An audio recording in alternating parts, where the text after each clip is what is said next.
les amis, j'espère que vous allez bien. Donc aujourd'hui, comme prévu, ça sera un book haul et ça sera ma dernière vidéo avant qu'on reprenne normalement nos petites habitudes, donc entre les bilans lecture, les autres book hauls, les tags, etc., etc. Donc, je vous avais dit hier, que je vous ferais un book haul de 4 livres, je me suis trompée, il y en avait 5. Voilà, j'avais oublié de compter un livre, dans mes, 4 livres donc. Mais, c'est pas grave. Donc je me suis acheté 2 livres, avant de partir en vacances, que je vais vous, montrer et le reste mes 3 autres livres, c'est des livres que je me suis achetés en vacances dans la librairie, qui est au village. Voilà. Donc, pour le premier livre que je vais vous présenter donc le livre, La sage-femme d'Auschwitz d'Anne Stuart. Souvenez-vous, j'avais acheté La sage-femme de Berlin.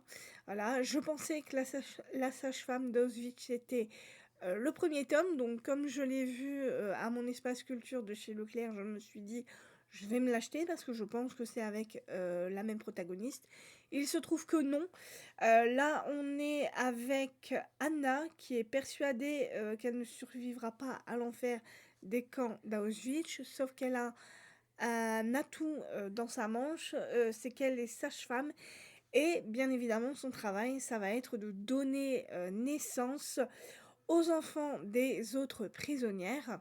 Voilà et ça va être, une mission assez terrible pour elle parce que les nouveau-nés ne font pas malheureusement long feu dans le camp, mais elle va essayer, tant qu'elle peut, de donner un peu de réconfort aux jeunes femmes, qui sont dévastées.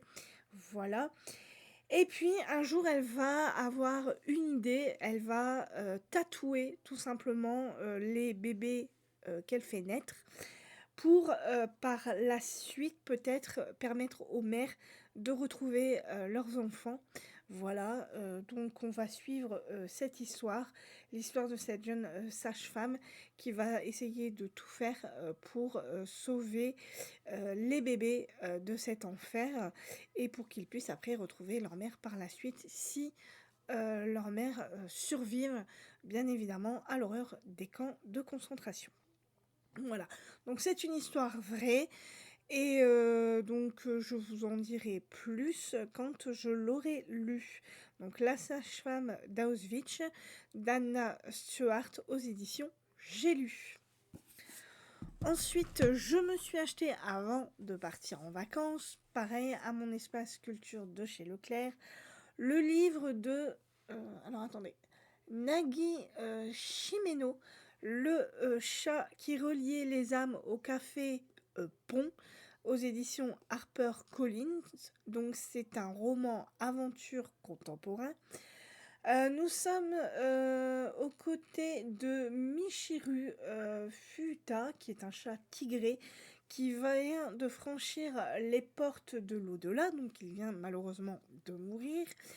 Et il va être entre, son monde à lui, donc le monde de l'au-delà et le monde de sa maîtresse, parce qu'il subsiste une passerelle entre, ces 2 mondes et en fait, ce jeune chat va, avoir, l'occasion, rêvée pour permettre de dire adieu à sa maîtresse et pour cela, il va, essayer de plonger dans les limbes du café Pont, voilà, pour que chaque client garde en lui alors ah non, car chaque client pardon, excusez-moi, car chaque client garde en lui un regret et un message jamais livré et grâce à un battement de queue de Fuuta, il va, convoquer les âmes disparues pour donner à ceux qui restent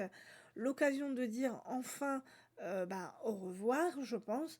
Au revoir à ceux qui n'ont, à ceux qui comment dire?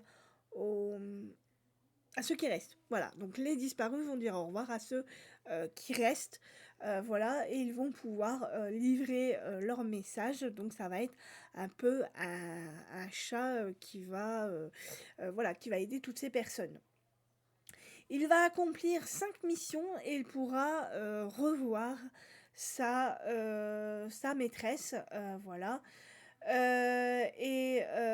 Comme ça, alors, est-ce qu'il va parvenir à se, lever à nouveau sur les genoux et hem et à offrir un dernier ronronnement de gratitude à sa maîtresse? Ça, on le saura, dans cette petite histoire. Donc, le chat, qui reliait les âmes au café Pont de, Nagui, Chimeno, aux éditions HarperCollins. Ensuite, alors là, par contre, les livres que je vais vous présenter, c'est les livres que je me suis achetés à la bibliothèque en vacances. Donc, je me suis, procuré le livre de Vera, Buck, La cabane dans les arbres. C'est un thriller et alors, en fait, ce livre, je l'ai vu passer, sur plein de chaînes différentes et apparemment, il a eu son petit succès. Donc je me suis dit: «Pourquoi pas?» et là, je l'ai vu en librairie, je me suis dit: «Je vais me l'acheter, on verra bien ce que ça donne». Donc nous sommes en vacances avec Henrik et Nora qui ont décidé de partir en Suède avec Finn qui est leur fils de 5 ans. Mais à peine est-ce qu'ils vont arriver à l'endroit où ils ont décidé de passer leurs vacances dans une jolie maison isolée au cœur de la forêt, qu'une sensation d'oppression les étreint. Voilà, et très vite, leurs petites vacances d'été idylliques va se transformer en cauchemar, vu que le squelette d'un enfant est déterré dans les environs et peu après, leur fils Finn va disparaître. Et ses parents vont bien sûr remuer ciel et terre pour essayer de retrouver leur fils. Hem Et on va faire aussi la connaissance de Rosa, qui est une troublante jeune femme passionnée de botanique, qui va découvrir un terrible secret dissimulé au fond des bois. Et on va se poser la question, est-ce qu'il y a un lien entre la disparition de Finn et le petit squelette qui a été retrouvé dans la forêt? Qu'en est-il de la cabane perchée dans le vieux frêne, un endroit sinistre qui semble encore habité? Voilà. Donc, Vera Buck, La cabane, dans les arbres aux éditions Galminster. Et apparemment, l'autrice a déjà, écrit un roman qui s'appelait Les enfants loups. Donc moi, je ne l'ai jamais lu, Les enfants loups, mais j'ai décidé de me mettre à celui-là. Donc on verra bien ce que ça donne. Ensuite, je me suis aussi acheté le livre, d'Artu Tuominen, La honte, c'est aux éditions donc de La Martinière. J'avais déjà acheté un roman de cet auteur qui s'intitulait Le Serment, que j'avais bien aimé. Voilà, donc cet auteur a écrit d'autres romans que je n'ai pas lus. La Revanche et Tous les silences. Tous les silences, il me tentait aussi, mais je l'ai pas trouvé dans la librairie, donc j'ai acheté celui-là.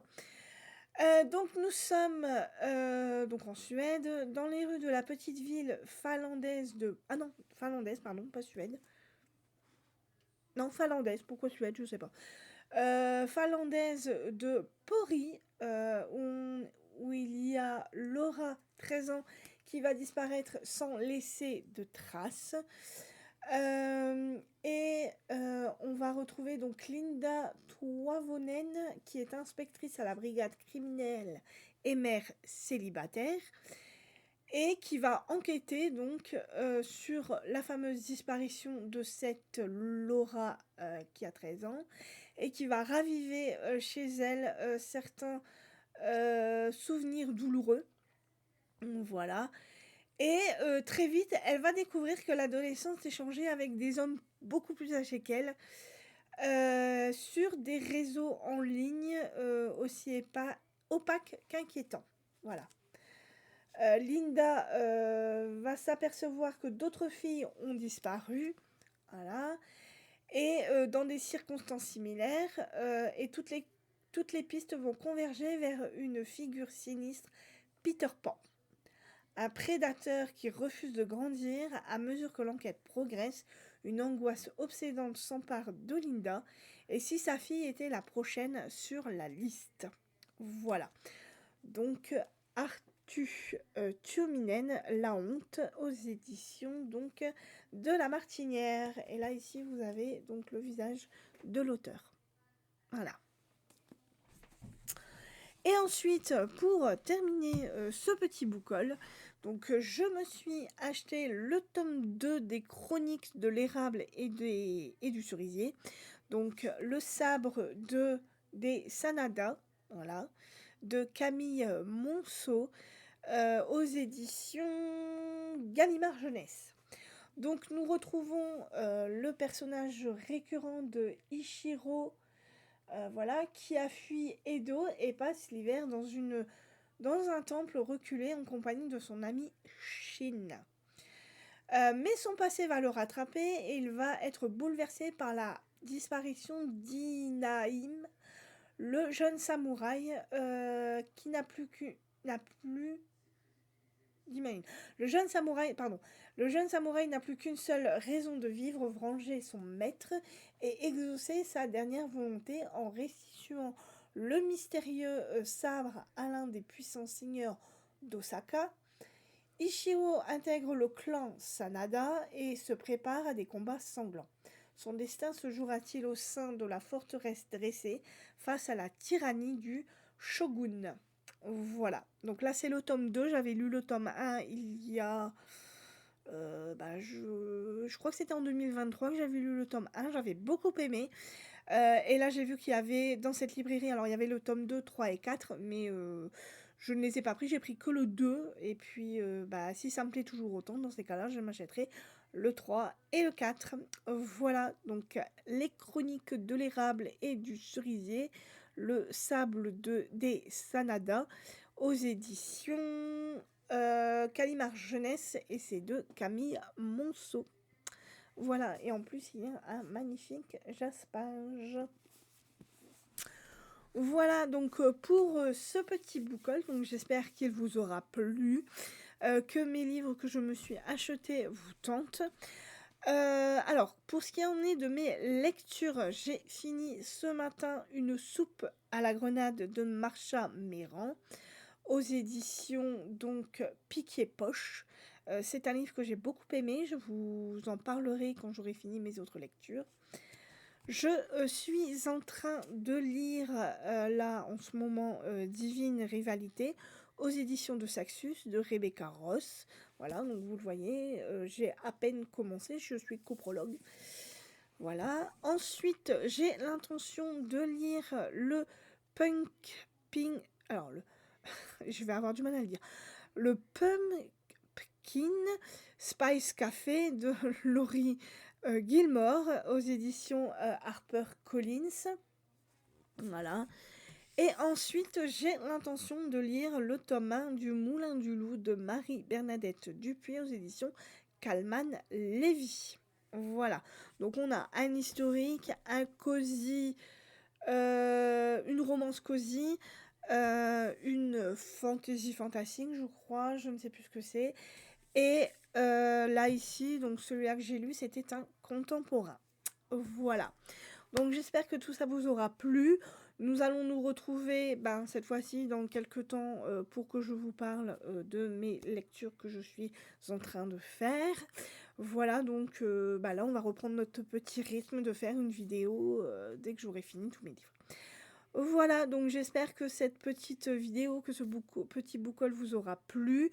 Je vous souhaite une très bonne fin de semaine, un très bon week-end, et je vous dis donc à la prochaine pour un nouveau bilan lecture. Bye bye. Si j'arrive à arrêter la vidéo, et je n'y arrive plus, voilà.